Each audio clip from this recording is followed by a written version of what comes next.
18 horas. Notícias de Manaus, Amazonas, Brasil e do mundo. Agora na Mix.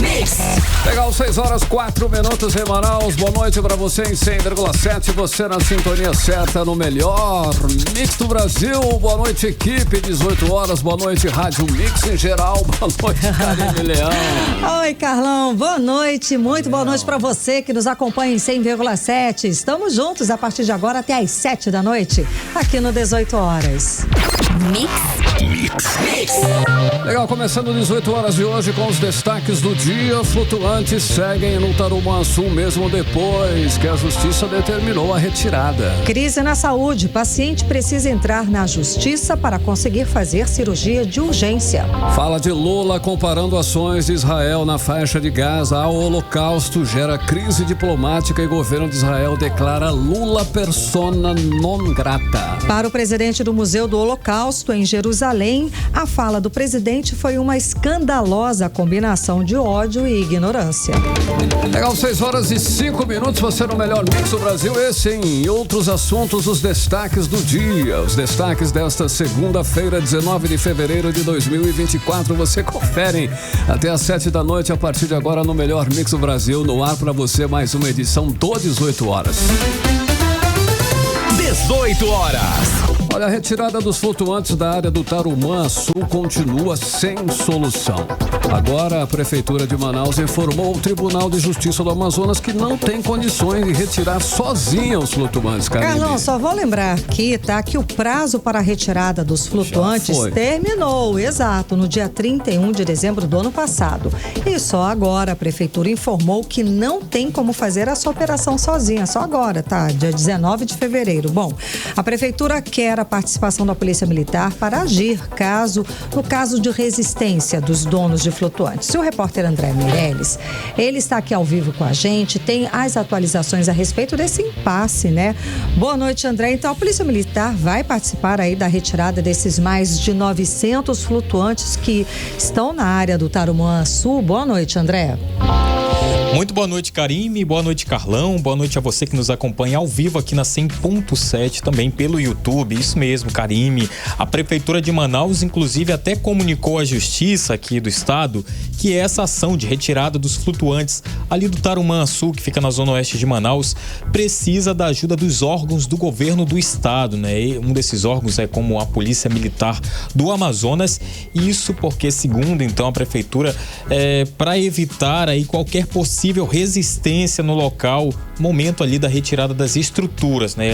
Em outras palavras, em palavras mais claras aqui, para evitar qualquer confusão, tumulto, para evitar que algum representante de algum flutuante esteja ali naquele momento, para não deixar com que os fiscalizadores ali da prefeitura, no momento da retirada daqueles flutuantes, né, algum representante desses flutuantes, dessas estruturas, estejam ali para impedir. Então, a prefeitura acredita que precisa da ajuda do governo do estado para que possa ter aí alguns órgãos do estado, como a Polícia Militar, no local para impedir esse tipo, né, essa situação, né, que a prefeitura alega que a mesma fala do ano passado, que não consegue retirar os flutuantes sozinha, né? Essa ordem judicial já havia sido determinada para que essa retirada, são cerca de 900 flutuantes, fosse aí retirada até no dia 31 de dezembro de 2023, mas só que isso não aconteceu até o momento, né?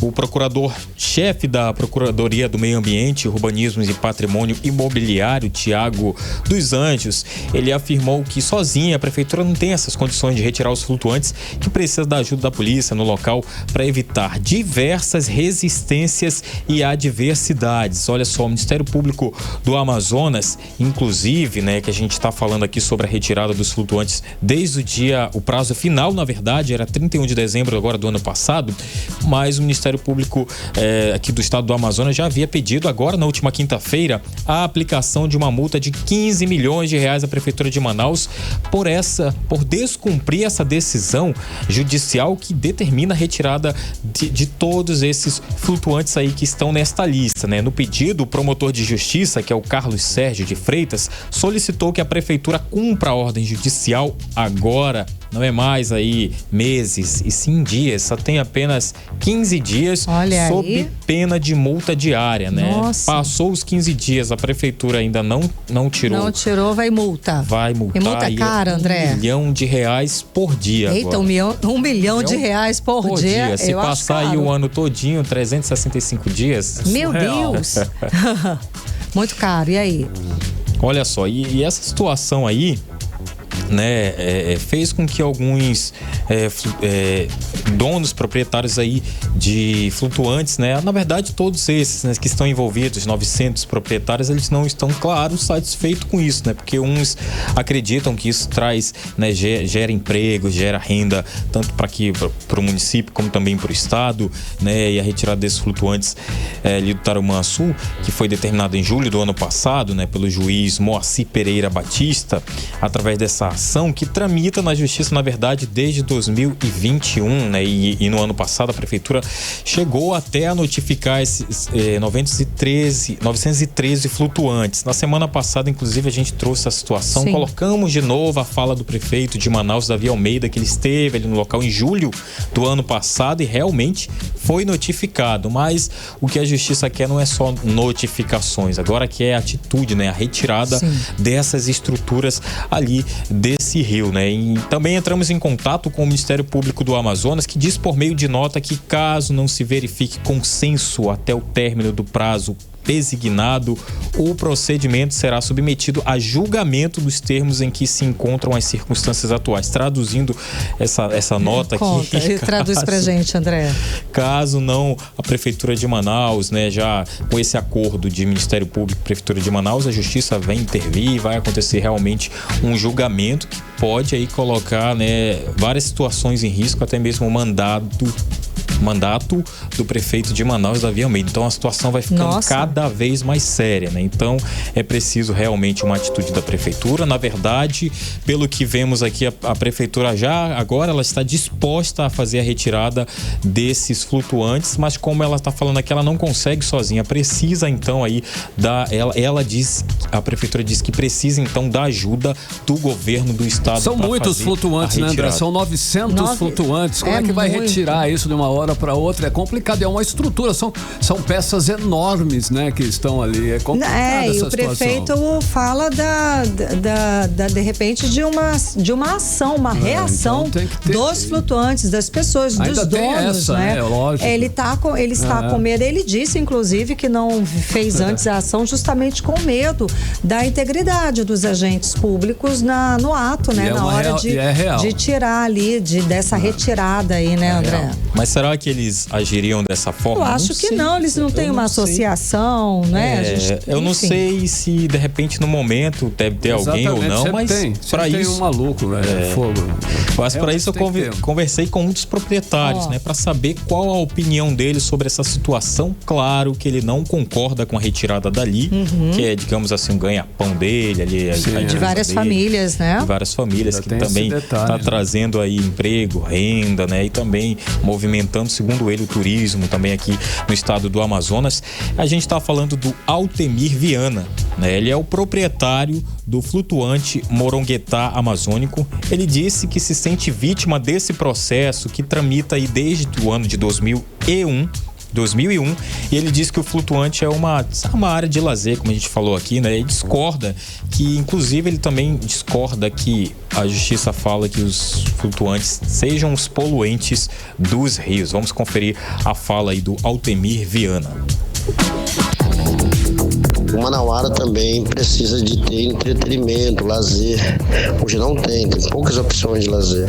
E os flutuantes Tarumã, eles acabam sendo esse espaço, né, para o Manauara. O que nós achamos também que foi injusta essa decisão, acusando os flutuantes de poluidores. Nós não somos poluidores, nós temos estação de tratamento de efluentes, no caso, para tratar a questão das urinas, essa coisa de os dejetos humanos, né? Então são tratados, todos os flutuantes têm esse tratamento. Nós recolhemos os resíduos sólidos, são lixos produzidos lá. E nós estamos sendo impedidos de licenciamento ambiental, porque o Conselho Estadual suspendeu o licenciamento para os flutuantes. Não é que a gente não queira, a gente quer está dentro da lei, dentro da regra ambiental. E nós defendemos o Rio Tarumã, porque o Rio Tarumã, além de ser muito bonito, é o que nos está dando, é onde nós trabalhamos, dá a nossa renda. 18 horas. Karime, Carlão e ouvintes, a gente ouviu a fala aí do Altemir Viana. Ele é proprietário de um dos 900 flutuantes que foram notificados aí para a Prefeitura de Manaus para que possa começar então essa retirada, né? Então essa aí é a defesa dele. Ele falou que representa também os outros proprietários ali do local, mas muitos também, muitos como também um dos proprietários que eu conversei de um dos flutuantes, que agora ele começou a investir, sair com medo de sair dali do Tarumã. De ter que sair do Rio, ele está investindo em outro local. Investiu em outro local e transformou o flutuante dele em um pub, né? Um pub, restaurante ali no centro da cidade, né? Pronto, uma alternativa já que a própria justiça está determinando que saiam, está verificando essa questão da poluição, então quem somos nós, né? E aqui do lado da justiça, aqui vendo o lado da justiça, Karime, Carlão e ouvintes, a gente vê que a justiça não foi um achismo, né? Eu acho que estão poluindo. Teve todo um estudo, né? Agora, André, vai ficar algum flutuante lá ou não? Vai tirar todos? Acho que é todas, né? São todos eles. Não tem nenhum hábil a ficar ali, habilitado para ficar ali na área? Todos os flutuantes que ficam ali nas margens, que segundo a justiça representa ali perigo também para a natureza. Não importa, vai sair. Não importa, vai sair, né? Talvez pode ser que lá na frente, no futuro, a associação se reúna para tentar um novo acordo, uma nova situação, né? Uma nova inspeção. Não, agora o flutuante vai ficar aqui, mas a gente vai fiscalizar se não vai ter poluição e nada. Mas o primeiro momento é realmente para ser retirado todos os flutuantes ali do local. Todos eles. Tá bom, André. Obrigada pelas informações. Agora 6h16, você está no melhor mês do Brasil. 18 horas. Agora nós vamos falar num assunto recorrente aqui no 18 horas, porque infelizmente só piora, né? Não acaba e nem fica pouco. É a situação aí do colapso que nós estamos vivendo aqui, a saúde pública no estado do Amazonas, que está numa situação grave, né? Tem inclusive pacientes cardíacos que estão apelando para a justiça para realizar cirurgias em hospitais particulares. Isso porque não conseguem simplesmente fazer a cirurgia em um hospital público. A demora é tanta que, se for esperar, a pessoa morre. E é claro que não faz a cirurgia. Carlão, terrível. Essa situação que você está falando foi só com o intermédio da justiça que uma paciente do interior do estado conseguiu fazer a cirurgia. Foi uma longa batalha judicial para, enfim, conseguir fazer a cirurgia num hospital particular. E foi a Defensoria Pública do Estado do Amazonas que entrou na justiça para resolver a questão. E com a decisão favorável, a cirurgia finalmente foi realizada agora, no início do mês de fevereiro, aqui em Manaus. Olha, Karime, a paciente de 34 anos apelou para a Defensoria Pública após o agravamento da doença e não conseguir o atendimento adequado no município de Coari. Desde 2020, a mulher sofre com arritmia ventricular sintomática, sendo necessária a realização da cirurgia. Em janeiro, a paciente chegou a ficar hospitalizada com auxílio de oxigênio para respirar, com falta de ar, dor no coração e tonturas, apresentando hematomas na pele e dormência. Bom, Carlão, com esse quadro aí, configurou aí urgência, né? Daí a Defensoria Pública chegou a pedir a transferência da paciente de Coari para Manaus e a cirurgia no Hospital Francisca Mendes, mas foi negado. A Secretaria, a própria Justiça, a Secretaria de Estado e a própria Justiça não entendeu essa urgência. Bom, foi aí que a Defensoria entrou para garantir o atendimento da paciente num hospital particular, já que não poderia ser no Francisca Mendes, com as despesas pagas pelo governo do Amazonas. Daí a Justiça finalmente acatou o pedido, fixando multa de R$10 mil por dia em caso de descumprimento. Olha, no dia seguinte, o município providenciou a transferência da paciente em UTI aérea para o Hospital do Coração Francisca Mendes. Mesmo assim, o governo do estado não realizou a cirurgia. E diante desse descumprimento, a Justiça do Amazonas determinou o bloqueio de verbas públicas das contas do estado, no valor total de R$75 mil, para que a cirurgia fosse finalmente realizada numa clínica particular aqui da da capital. Olha aí, felizmente aí no início deste mês, finalmente a paciente pôde então realizar a cirurgia indicada e já retornou inclusive para sua casa. Se dependesse do governador Wilson Lima, do governo Wilson Lima, essa paciente teria o quadro de saúde comprometido ainda mais, podendo até morrer. É o que acontece aqui, né, Carlão? Para as pessoas que realmente, as pessoas que precisam de uma cirurgia, para as pessoas que precisam de atendimento e de tratamento para doenças graves. Ou você entra na justiça ou você fica esperando eternamente uma solução, uma internação, uma cirurgia que não chega. E nesse caso não dá para esperar. Exato. O que a gente vê, o caso é a saúde do paciente agravado, depois as mortes. É o que a gente tem visto. É um absurdo essa situação, é um crime. E o governo faz o quê? De conta que está tudo bem, que está tudo funcionando às mil maravilhas. Sim. E insiste em dizer mais de 5 bilhões de reais empregados na saúde do estado do ano passado e tá aí, chega aí as pessoas nessa situação. Quando temos, na verdade, pessoas morrendo por conta do colapso na saúde pública. Não adianta o governo sair fazendo publicidade e propaganda bonita. Recentemente, 5 crianças morreram aqui em Manaus aguardando por cirurgia da Fundação Secom.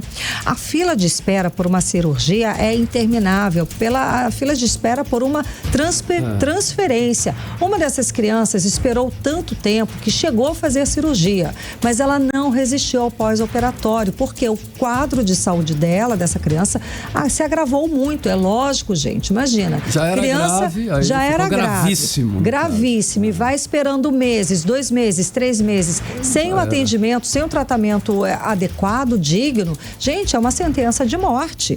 Bom, a fila de espera por uma cirurgia, como eu disse, é interminável. Para fazer um simples exame de cateterismo, o cidadão não consegue no serviço público. Na realidade, a verdade, infelizmente, é que os hospitais estão todos sucateados. Profissionais de saúde, empresas médicas e as que prestam serviços de limpeza estão com um pagamento atrasado aí há mais de 5 meses. Faltam medicamentos, equipamentos, falta tudo na realidade nas unidades de saúde.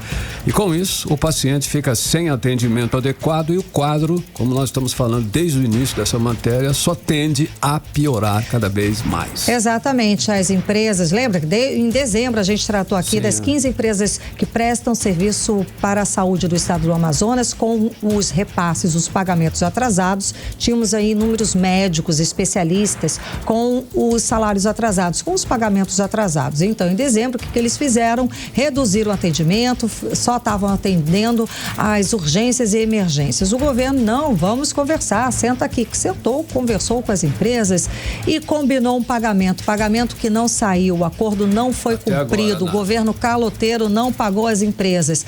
Daí marcaram para hoje uma nova reunião com essas empresas para organizar um outro calendário, tá? Um calendário de pagamento. Não sabemos o resultado desta reunião, porque os assessores, os médicos, os contatos que nós temos ainda não nos retornaram. Então a gente não sabe nem se teve, de fato, esta reunião, porque o governo não paga, gente. Isso é o quê? É resultado de uma política inconsequente do governador Wilson Lima para a saúde pública. Desde que ele entrou no governo há 5 anos, a situação só piorou. Isso, tá? Não sou eu que estou dizendo, a gente percebe lá na ponta, além dos próprios profissionais e das pessoas que prestam serviços para a saúde pública do estado do Amazonas. Médicos, pacientes denunciam quase que diariamente o caos nas unidades de saúde. A gente escuta isso aqui quase que diariamente. Daí o governo diz que gasta 5 bilhões de reais no ano passado para a saúde pública do estado, e o que a gente vê, né, Carlão? A situação só piora, gente. A gente não vê nada, o que deixa entender que esse dinheiro não foi para a saúde. Para algum lugar foi, mas para a saúde, gente, é que não foi. Tomou um outro rumo. Agora 6h22, você no melhor Mix do Brasil, os destaques do dia em mais uma edição do 18 horas. 18 horas. Olha aí, o Amazonas teve um crescimento no número de empregados sem carteira assinada em 2023. O estado ficou entre os 3 piores em taxas de informalidade no trabalho. É só ladeira abaixo, né, gente? Vamos lá, agora na economia. Bom, segundo a economista Michele Aracati, o emprego informal não é bom nem para a economia e nem para o trabalhador, claro que perde direitos trabalhistas. Vamos acompanhar mais sobre o assunto agora com a Janaína Araújo. O número de empregados sem carteira assinada no setor privado no Amazonas cresceu 25,9% no ano passado e o estado ficou entre os 3 piores em taxas de informalidade no trabalho, com 54%. O Amazonas só perde para Mato Grosso do Sul, onde a informalidade cresceu 26,5% e está à frente do Rio Grande do Norte, que tem 25,8% de trabalhadores sem carteira assinada. Esses 3 estados se destacam no emprego informal. Os dados são da Pesquisa Nacional por Amostra de Domicílio, a PNAD contínua, divulgada pelo IBGE, o Instituto Brasileiro de Geografia e Estatística. Para a professora do curso de Economia da Universidade Federal do Amazonas, Michele Aracati, o elevado percentual de informalidade reflete a grande dificuldade do retorno dessa mão de obra ao mercado de trabalho no pós-pandemia. Porque essa mão de obra está despreparada, ela tem uma formação abaixo da expectativa do mercado e ela acaba recebendo um salário muito baixo. Então esse trabalhador, em determinado momento, ele opta pela informalidade por causa da grande dificuldade que ele tem de retornar ao mercado de trabalho como um todo.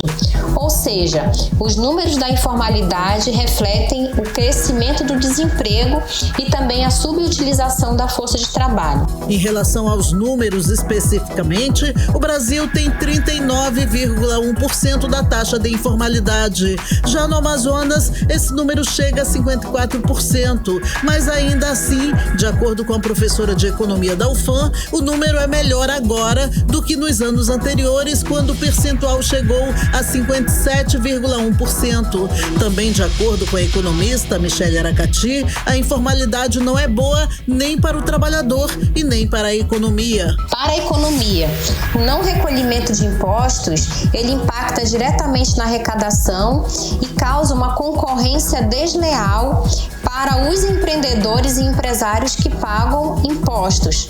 Então você tem um grupo que paga e um grupo que não paga. Em relação ao trabalhador, a força de trabalho, a informalidade, ela faz com que esse trabalhador ele fique distante dos direitos trabalhistas, as proteções aí em relação ao, no caso de doença, maternidade e velhice. Então isso é extremamente negativo para o trabalhador, caso ele precise desses direitos trabalhistas e ele não faz o recolhimento dos seus tributos, então ele não tem direito.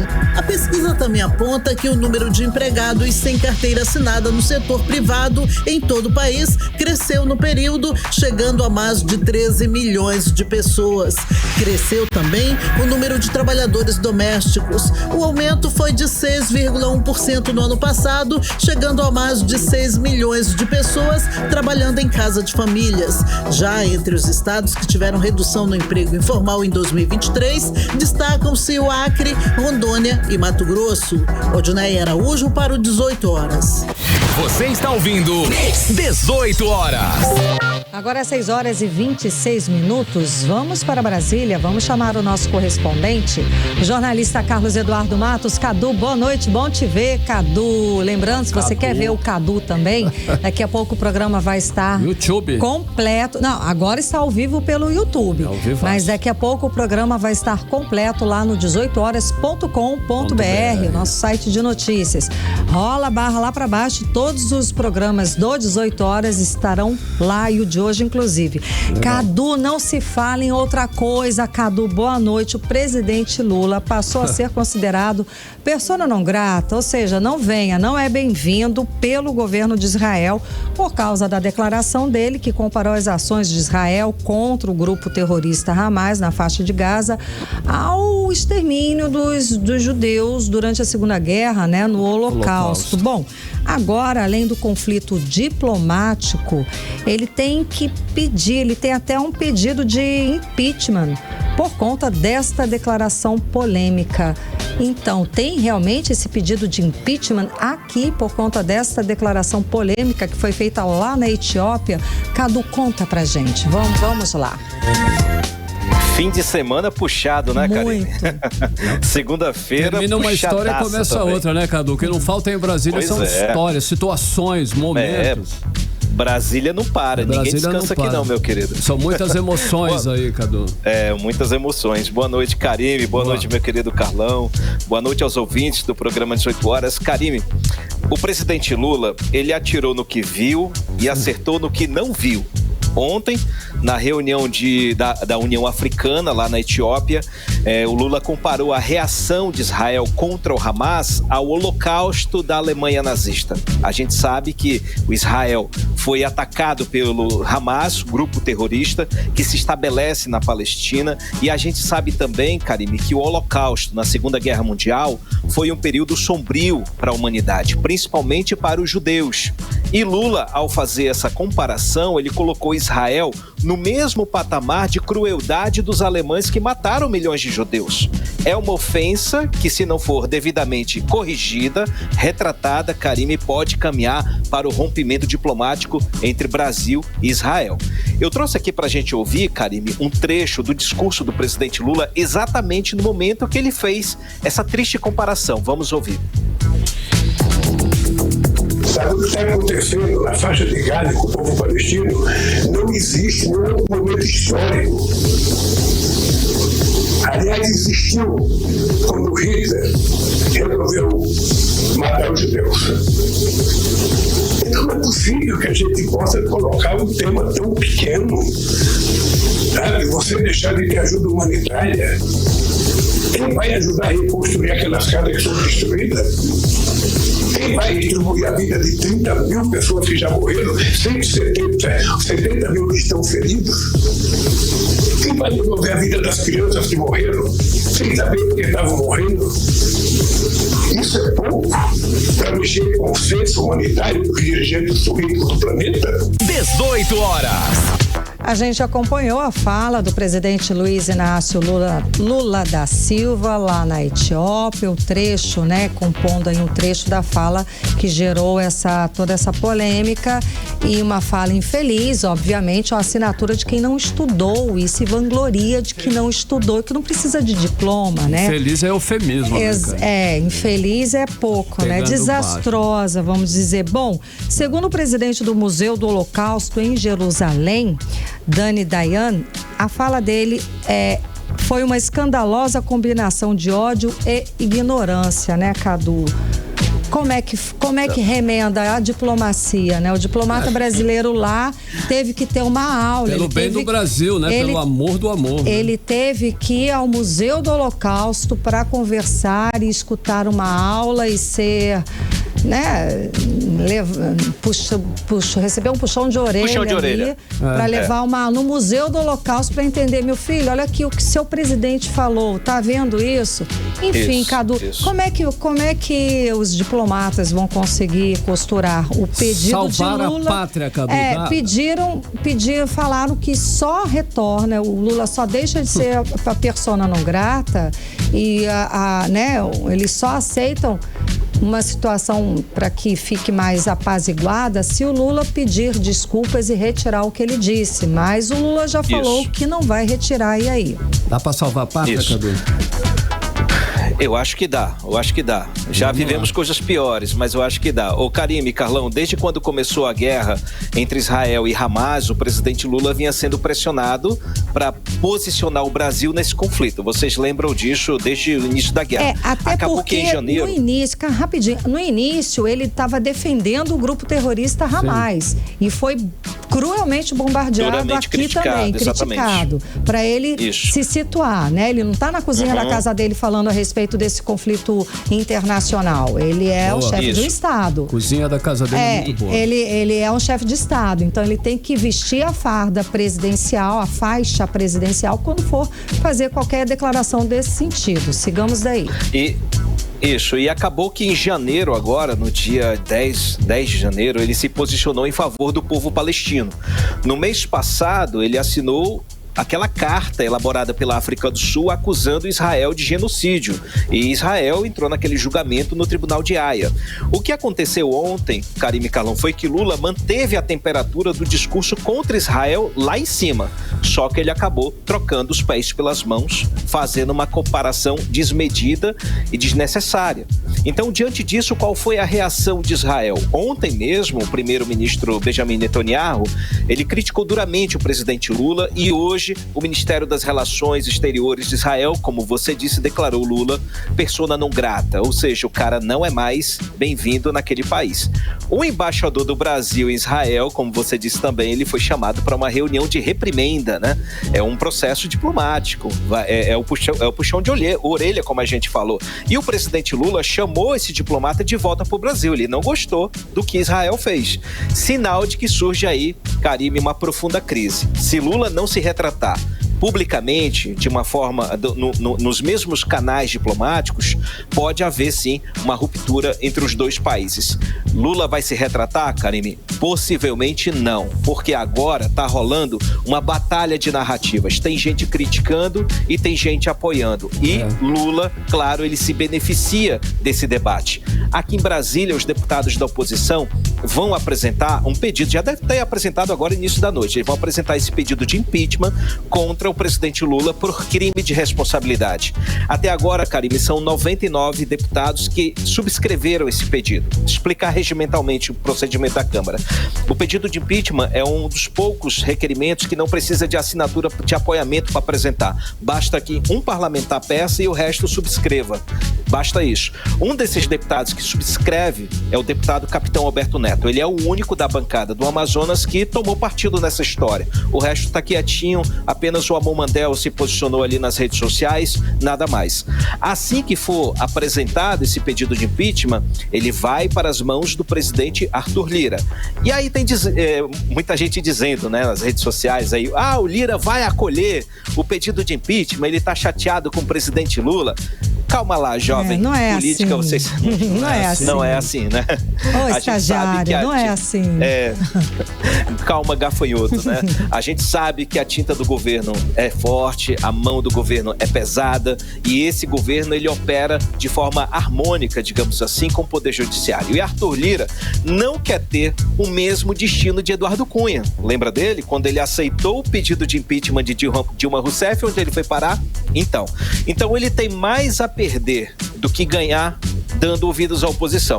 Mas, claro, Karime e Carlão, ele vai cobrar essa fatura. Vai sair caro, viu? Então, Lira precisa do apoio do governo, do presidente Lula, para emplacar o sucessor dele em 2025. Então, é um movimento, mais ou menos, um movimento liderado pela oposição, que possivelmente tem um limite. Vai chegar lá, vão entregar o pedido. Arthur Lira deve sentar em cima, deve falar alguma coisa para apaziguar os ânimos e a briga vai ficar nessa. Tem também um pedido, uma moção de repúdio e vai ficar também nessa moção de repúdio publicada no Diário Oficial da Câmara. É mais uma crise, mas o problema mesmo é o governo sabe que vai conseguir controlar essa crise política, mas a crise mesmo está lá no Itamaraty, que vai ter que colocar todo o seu staff, todo o seu time para conversar com o pessoal de Israel, que realmente foi uma comparação desmedida, desnecessária, inoportuna e que mostra, como você disse, Karime, falta de estudo, falta de esclarecimento. Eu fico pensando, o que aconteceu? Se Lula ele tentou elevar a temperatura, ou porque, ele soltou essa achando que ia emplacar alguma coisa e deu no que deu, ou se ele fez isso com a assessoria de alguém. Alguém disse, olha, fala isso daqui que a gente emplaca. Não sei, mas que foi eu não sei se foi um acidente dele mesmo. Pelo trecho que você mostrou pra gente, que você trouxe pra gente, acho que foi num calor do momento ali. Da cabeça dele. Tinha uns tópicos. Isso, se for do calor do momento, ele vai ter que se retratar. Porque se foi inoportuno, ele falou. Por isso que eu disse, né? Ele atirou no que viu e acertou no que não viu. Se for isso, ele vai ter que se retratar. Agora, se ele não se retratar, ele vai ter que segurar esse pincel até o final e aguentar as consequências, né? Aí vai ser muito complicado, porque afinal de contas ele representa um país. Será que esse país está a fim de comprar essa briga com ele? O negócio claro que não. É muito. Ninguém, né? Enfim. É um impasse diplomático sério. É um impasse diplomático muito sério. Eu lembrei daqui que isso impacta. Tem que resolver isso. Exato. Isso impacta a sociedade brasileira, né, Carlão e Karime? Impacta a sociedade, as pessoas que seguem, né, os católicos, os evangélicos. Sim. A bancada evangélica da Câmara está muito ofendida, então tem um movimento político e religioso muito forte por trás que está indignado com o presidente. É uma situação que o presidente coloca o Brasil na berlinda. Exato. E isso é complicado. Exatamente. É uma coisa ataque até, guerra, inclusive. Sim. É o que justifica esse pedido de impeachment. Justifica não, né? Impulsiona. Mas a gente vê o peso com a reação crime externa. Lesa pátria. Né? Com a reação externa. Me lembrou, claro, guardadas as devidas proporções, assim, o recém-possado governador, que agora reeleito, Wilson Lima, quando teve uma revolta, uma confusão aqui na penitenciária, ele estava em viagem a Israel, e ele comparou também o conflito religioso com a criminalidade aqui no Brasil e aqui o que estava acontecendo na penitenciária do estado do Amazonas. Depois ele teve que se retratar, porque obviamente levantaram críticas, várias pessoas indignadas com esse tipo de comparação. Enfim, Cadu, vamos lá e vamos aguardar o que vai acontecer. E viva o Brasil. Cadu, olha só, Flávio Dino, nos últimos dias, como senador, apresentou um projeto de lei que acaba com punição de aposentadoria compulsória a juízes e procuradores que cometem crimes. Explica mais essa aí pra gente, Cadu. Carlão, essa proposta é muito boa, né? Porque ela diminui um pouco aquela sensação de impunidade, de injustiça. Quando um membro do Poder Judiciário, um policial, né, condenado por crime grave, acaba sendo aposentado compulsoriamente, mas recebendo o salário integral. A gente sabe que salário de juiz, de procurador, é lá em cima. Acaba que não é uma punição, é uma concessão de férias permanentes. É um benefício. Né? Tem casos aí no Amazonas aí a perder de vista, né? Sim. O Flávio Dino, que no momento ele está ocupando a vaga de senador pelo estado do Maranhão, por onde ele foi eleito, antes de tomar a posse da cadeira de ministro do STF, ele apresentou uma PEC, que é uma proposta de emenda à Constituição, que revoga a garantia do salário integral para o membro do Judiciário e também para militares que forem afastados do cargo e aposentados compulsoriamente. Essa PEC, Carlão, claro, tem aquela pimenta com a assinatura de Flávio Dino. A proposta também, ela pretende acabar com as pensões de militares. Aí é que tá, né, jovem? Quero ver se passa. Quando um oficial falece, a gente sabe disso, a viúva ou a filha mais velha recebe a pensão, né? E Flávio Dino quer acabar com esse benefício também.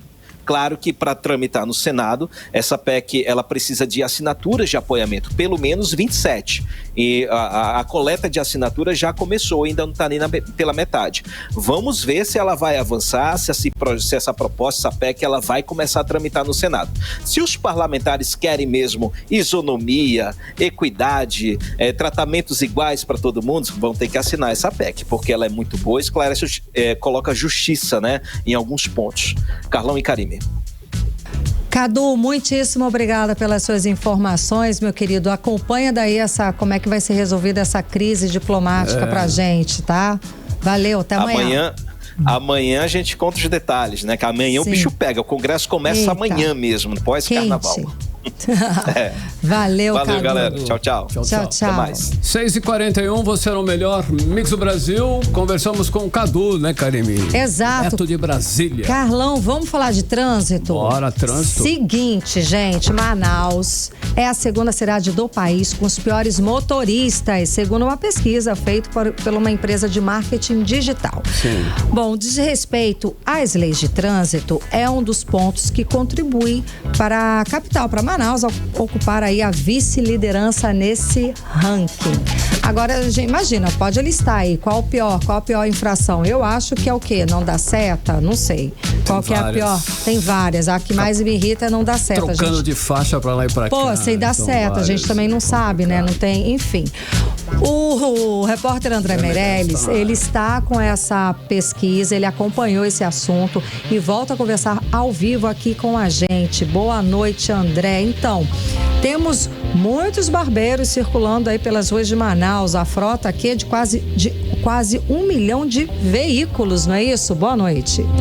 Muito boa noite mais uma vez, Karime. Boa noite, Carlão. Boa noite a você que nos acompanha ao vivo aqui na 100.7 FM, aqui na Rádio Mix. E você também que nos acompanha pelo YouTube. Olha só, respondendo aí, olha o excesso de velocidade, hein, Karime? É um que lidera aí a lista das 5 infrações mais cometidas pelos brasileiros. Isso aí já, claro, contabilizado no ano passado, né? Em segundo lugar vem avançar o sinal vermelho. Terceiro, deixar de usar o cinto de segurança. E vem também estacionar em desacordo com a regulamentação específica especificada pela sinalização. É o que a gente vai trazer aqui, porque aqui na cidade de Manaus, de acordo, não comigo, mas com essa pesquisa de uma empresa de marketing digital que diz que Manaus não tem só barbeiros, mas também muitos infratores de trânsito, né? E olha, essa pesquisa realizada com mais de 2.000 brasileiros de diferentes estados revelou que São Paulo está aí no topo da lista, né? E em seguida quem aparece é Manaus e Rio de Janeiro, que também são, segundo a opinião dos entrevistados nessa pesquisa, as piores, com os péssimos condutores de carro, né? Os resultados da pesquisa muitas das vezes, né, não tem relação com as cifras oficiais de acidentes registrados em cada cidade, né? Então, de acordo com a opinião dos entrevistados, acaba chegando aí que São Paulo lidera com 24%, é a cidade onde se conduz pior, né? Seguida por quem? Por Manaus e Rio de Janeiro, né? Que ambas aí, Manaus e Rio de Janeiro, ficaram com 11,2% das preferências.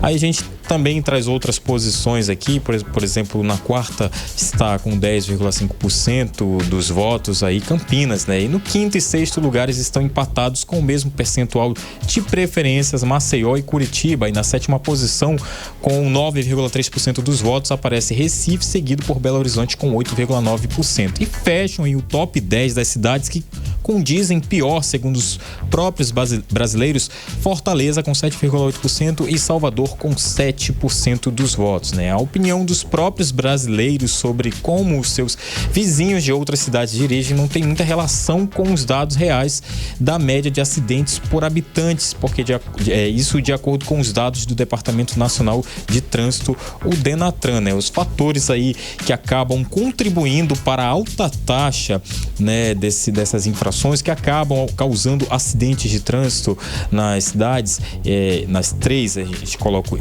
essa top 3 aqui, que é São Paulo, Manaus e Rio de Janeiro, estão aí a alta densidade populacional e tráfego, a falta de infraestrutura viária adequada, o excesso de velocidade, a condução sob os efeitos de álcool e das drogas e o não cumprimento das normas de trânsito, né? Tudo isso aí acaba causando acidentes, inclusive acidentes fatais, né? Só para se ter uma ideia, aqui na capital amazonense, só ano passado, segundo o Instituto Municipal de Mobilidade Urbana, pelo menos uma pessoa morreu a cada duas vítimas de acidentes no trânsito em Manaus, isso no ano de 2023. E ainda no ano passado, foram 59 acidentes que resultaram na morte de 66 pessoas, ou seja, dos 59 acidentes ali, morreram 2 ou 3 pessoas entre esses acidentes, num total de 66 pessoas mortas por acidente de trânsito, né? E para quem, né, dirige aí com falta de atenção, também não é só sobre acidentes, mas também com multas, né? E muito cuidado aí com essas multas, né? Porque de acordo com o especialista de trânsito, que a gente vai trazer aqui a fala dele, que é o advogado Gabriel Rodrigues, o excesso de velocidade é como a gente falou aqui no começo, um dos principais motivos do crescimento também das multas no Brasil, né? As infrações por excesso de velocidade, além, né, de gerarem multas, podem fazer a pessoa perder pontos na CNH e até mesmo ser suspenso, né, do direito de dirigir, né? Isso vai depender do quanto o condutor ultrapassou o limite de velocidade. Isso está tudo aí de acordo com o artigo 218 do Código de Trânsito Brasileiro, né? Mas como evitar isso? Porque tem sempre o lado do motorista e tem aquele motorista também que acaba reclamando das sinalizações, na verdade. Então, como evitar isso? A gente vai saber com o especialista de trânsito, que é o advogado Gabriel. Gabriel explica. Que nós motoristas somos obrigados a seguir à risca as sinalizações de trânsito, também é obrigação dos órgãos fiscalizadores manter essas sinalizações em perfeitas condições de visibilidade. A lei diz pra gente o seguinte: o artigo 80, parágrafo 1º do CTB diz que a sinalização será colocada em posição e condições que tornem perfeitamente visível e legível durante o dia e a noite em distâncias compatíveis com a segurança do trânsito, conforme normas e especificações do CONTRAN. Ou seja, esse tipo de situações são absolutamente irregulares e de total responsabilidade dos órgãos fiscalizadores. E de acordo com o artigo 70 também do CTB, a mesma coisa vale também para as sinalizações que ficam no chão, como por exemplo as faixas de pedestres. E E quando observamos o artigo 90 do CTB, ainda diz que não serão aplicadas as sanções previstas neste Código por inobservância das sinalizações quando essas forem insuficientes ou incompletas. Diante disso tudo que eu te falei, quando você receber uma autuação que apresente essa situação, você já vai saber quais argumentos usar para buscar a anulação. 18 horas. Olha aí, então, Karime, Carlão e ouvintes, a gente ouviu aí o advogado Gabriel Rodrigues, que é especialista também em direção defensiva, né? Que essa especialização tem de papel aí de conscientizar pedestres e motoristas para o trânsito mais seguro, né? Aqui em Manaus, Karime e Carlão. Beleza, tá ótimo. Conscientização, né? Obrigada, André Meirelles, pelas informações. 6h48 em Manaus. 18 horas. Agora conferindo previsão do tempo e temperatura para amanhã, terça-feira, Karime Leão.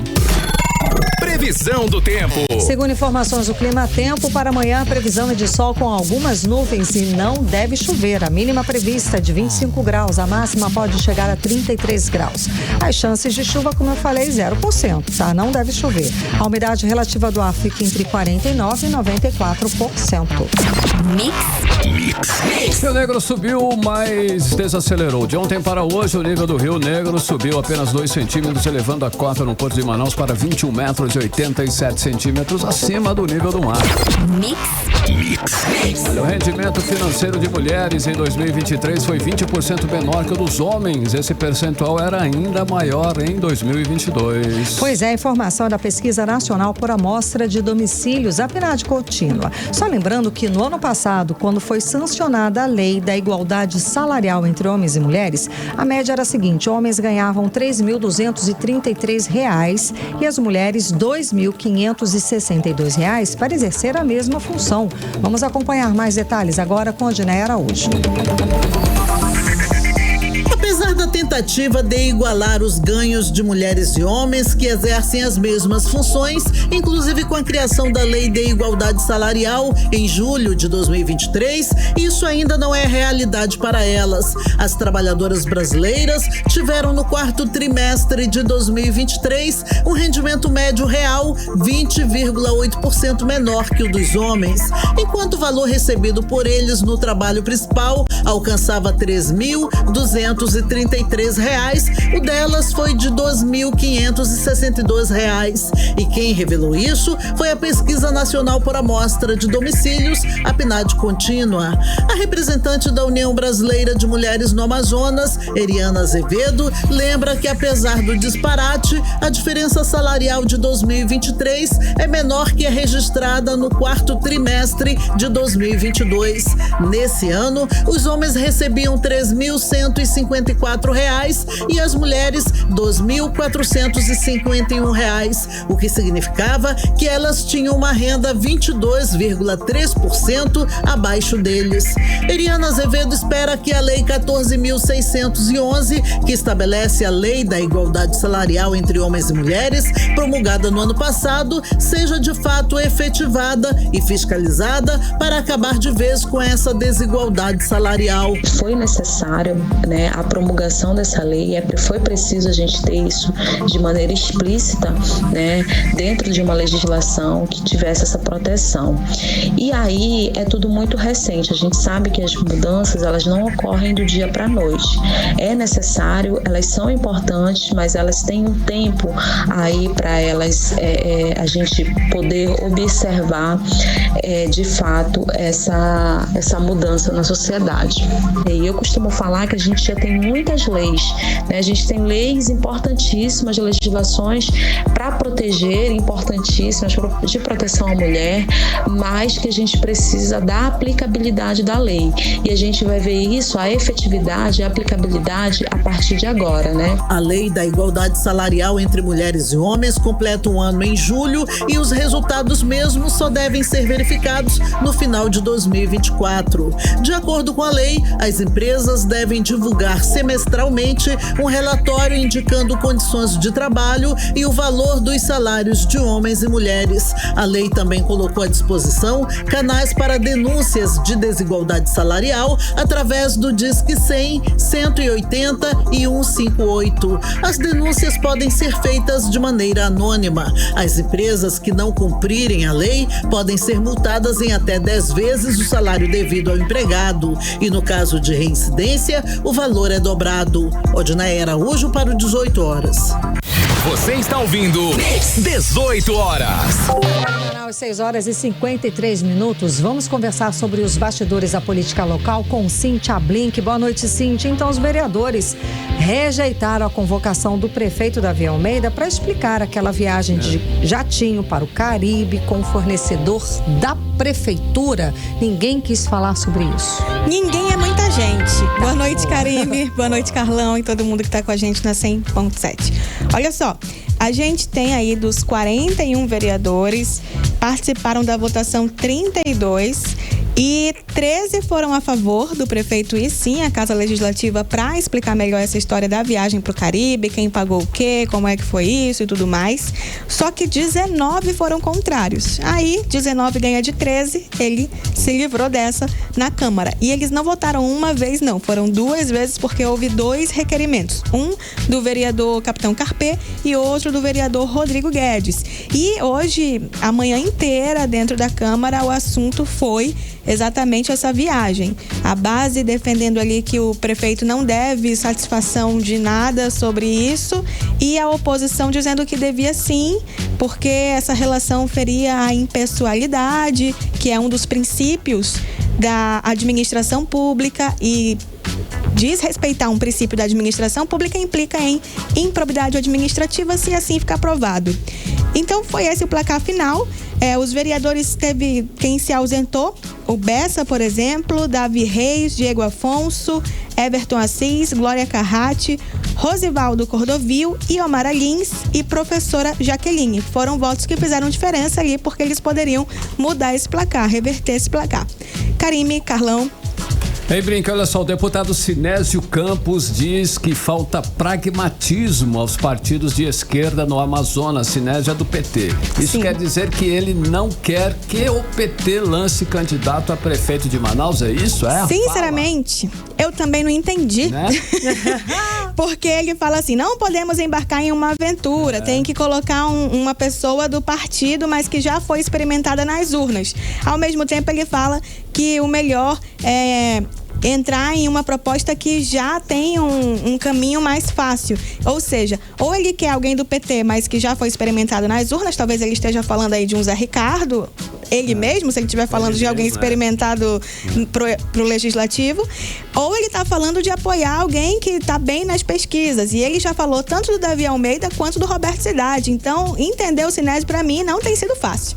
Karime, Carlão. Nossa Senhora, tá difícil. Blink, hoje teve convenção do União Brasil e o governador Wilson Lima foi aí, o escolhido como presidente do partido aqui no estado. Nenhuma surpresa, né? Para surpresa de zero.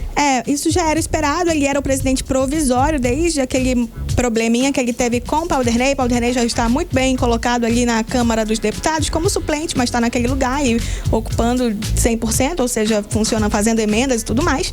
E o presidente é o Wilson Lima, governador, que já estava ocupando esse cargo provisoriamente, agora foi reverendado, oficializado, o que já acontecia, né? E é isso que eu tinha pra hoje.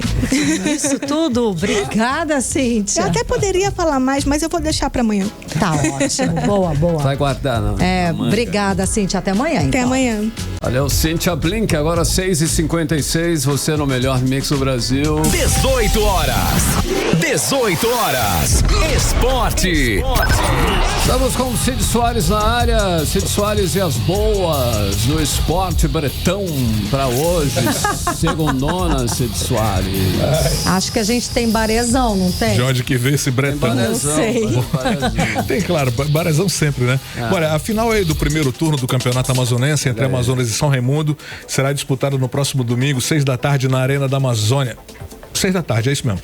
Para chegar na final, o Amazonas eliminou o Nacional nas semis e ao vencer, né, o jogo por 2-1. Por ter a melhor campanha, a equipe será a mandante do duelo. São Raimundo foi até o Rio Preto da Eva e depois do empate em 0-0 no tempo regulamentar, o goleiro Douglas defendeu 3 chutes e o Tufão venceu por 3-0 na disputa de pênaltis. Mas o Nacional não engoliu essa derrota não e protocolou um pedido ao Tribunal de Justiça Desportiva do Amazonas para que a semifinal do primeiro turno amazonense contra o Amazonas seja suspensa. A diretoria nacionalina também pede que o árbitro Edmar Campos da Encarnação seja punido pelo tribunal. A equipe alega que foi prejudicada pela marcação do pênalti que gerou o segundo gol do adversário. O jogo acabou em 2-1 para o Amazonas, como falei antes. Em um jogo aí com direito a golaço de bicicleta de Eduardo no Newton Santos, o Vasco venceu o Botafogo de virada por 4-2. Para alegria Fogão. Geral de uma galera, né? É, o Fogão. Paulinho, inclusive. Voltou ao G4, deixou o Fogão numa situação delicada no Campeonato Carioca e o Alvinegro agora está fora da zona de classificação, faltando apenas 2 rodadas para o término da Taça Guanabara. E a classificação do Carioca ficou assim, ó, Fluminense está encabeçando, o Flamengo vem na sequência, Nova Iguaçu ultrapassou o Vasco e em quinto, estacionado está o Botafogo. Bom, o Corinthians ajusta agora detalhes para concluir a contratação do zagueiro Kaká, que atualmente defende o Atlético Paranaense. O jogador de 24 anos pertence ao Tokushima Vortis do Japão. O Kaká deve chegar ao Timão por empréstimo até dezembro deste ano, com opção de compra ao término do vínculo. As variáveis para a compra dos direitos do jogador ainda estão sendo discutidas. E para encerrar, dá tempo? Sim. Bom, a Seleção Brasileira de Beach Soccer, né, eu torço muito por esse time também, derrotou Portugal por 3-2 neste domingo. E, aliás, ontem foi um dia, né, de grandes duelos. No Mundial da modalidade, que está sendo disputada lá em Dubai, nos Emirados Árabes. Com esse resultado aí, o Brasil assegurou de forma antecipada a classificação para as quartas de final do torneio. O Brasil começou bem o duelo, que é considerado um clássico do Beach Soccer, já que as duas seleções possuem múltiplos títulos mundiais. É isso, meninos, até amanhã. Obrigada pelas informações, Cid Soares. Boa noite. Boa noite. 18 horas. Agora em Manaus, 6h59. Seguimos direto para o editorial 18 horas. Editorial 18 horas. Olha, mais uma notícia hoje coloca em xeque a gestão da saúde pública do Amazonas. Uma paciente cardíaca teve que lutar muito na justiça para conseguir uma cirurgia. Defensores públicos tiveram que usar todos os recursos para a justiça mandar o Estado pagar a cirurgia. A paciente de Coari não tinha como ser atendida pela saúde pública no município. Tentou a saúde pública em Manaus, também não conseguiu e apelou à justiça para poder salvar a própria vida na rede privada. É um exemplo louvável de persistência e cidadania em busca do direito à saúde, mas também aponta para a situação de incontáveis pacientes que estão sem atendimento e acrescenta cores tristes à crise na saúde pública do Amazonas. 18 horas. Carlão, posso dar uma parcial de trânsito rapidinho? Para quem está na rua, voltando para casa. É o seguinte, as câmeras de monitoramento do Centro de Cooperação da cidade mostram o trânsito fluindo bem na Avenida Djalma Batista com a Rua Pará, já nas avenidas Altasmirim com Grande Família e Complexo Viário de Flores, o trânsito carregado, mas fluindo sem retenções. Boa, agora sim, 7h01. Boa noite, Karime. Boa noite, obrigada pela companhia, um beijo, até amanhã. Você ouviu 18 horas. As notícias do Brasil e do mundo. De volta amanhã. Você está na Mix, o melhor mix do Brasil. Rádio Mix.